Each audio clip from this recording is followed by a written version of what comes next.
This is Hollywood. Matías Bombal with you. Lionsgate, Studiocanal, and AARDMAN Animations bring us Shaun the Sheep, the adventures of a bold sheep that longs to break from the farm routine by taking a day off. In this age of computer-generated animation, to find the artful type of animation that was popularized by George Pal in the 1930s with his famous Puppetoons is a rare handmade treat indeed. The genius behind Shaun is Nick Park, who delighted many with his first hits stars, lovable Wallace and Gromit. He shares with us now how Shaun came to be and why this movie will find appeal with audiences. Shaun the Sheep was created for the third Wallace and Gromit film, A Close Shave, and he was Gromit's little sidekick, a kind of little vulnerable hero that I think partly because of his very simple design, he was both cute and heroic at the same time. And I think that combination, says a lot. I think that speaks for why he was so appealing immediately. There's both big cartoony humour, plus there's a lot of subtlety in the jokes, in references to culture, not just popular culture, but to history of art, history of filmmaking. So there's a lot of stuff that people reward themselves for spotting, I think. I think that's what happens. Exactly, that does happen. And making this just as fun for adults as it is for children.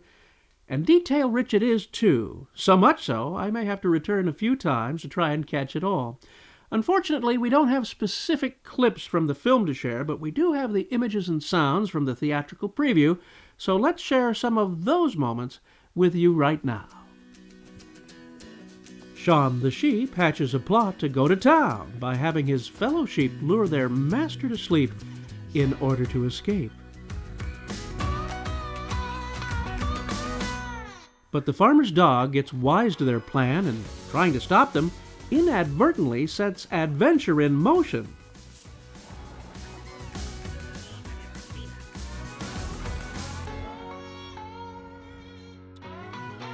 They're off to the big city to save the farmer in his runaway trailer.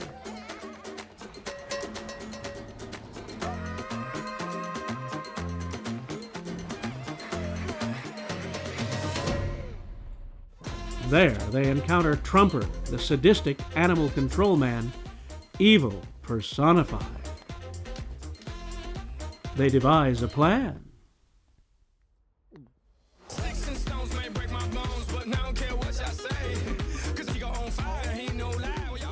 A little Beatles tribute there, appropriate as the soundtrack was recorded at the Abbey Road studio. A little restaurant mayhem ensues as our sheep in disguise try to blend in.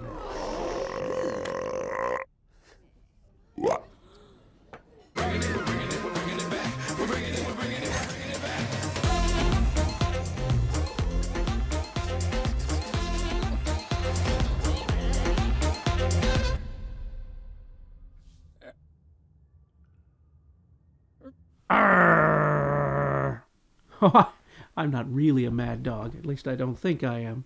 Shaun's ovine adventures are sheer fun, and after a while you're taken with the very human behaviors of these sheep as the clever talents at AARDMAN Animations bring these little characters to life on the big screen by millions of manipulations on a much smaller scale. Let's look behind the magic and see how this is accomplished. My name's Ellie Weston and I'm a senior model maker. This is Trumper. He's a new character in the film, and he's a fully armatured puppet. So that's a ball and socket armature that articulates in the same points as a human body, and therefore you get a lot more of a natural movement within the body. He's actually wearing foam latex skin, which is there just to make the puppet a lot lighter weight, because he is quite a sort of chunky character. So here's the sheep. They're quite a simple armature. They're made up of quite a rigid foam core, dressed with a sort of fleece fur fabric, and just a simple wire twisted armature rather than a ball and socket armature. Quite often when they come back from set, the first thing that we do is just check if there's any broken limbs and replace those. What I've particularly enjoyed about my job as a model maker is when you work on quite a sort of static, inanimate puppet, and then you deliver it to the animator, and they just breathe life and character right into that puppet.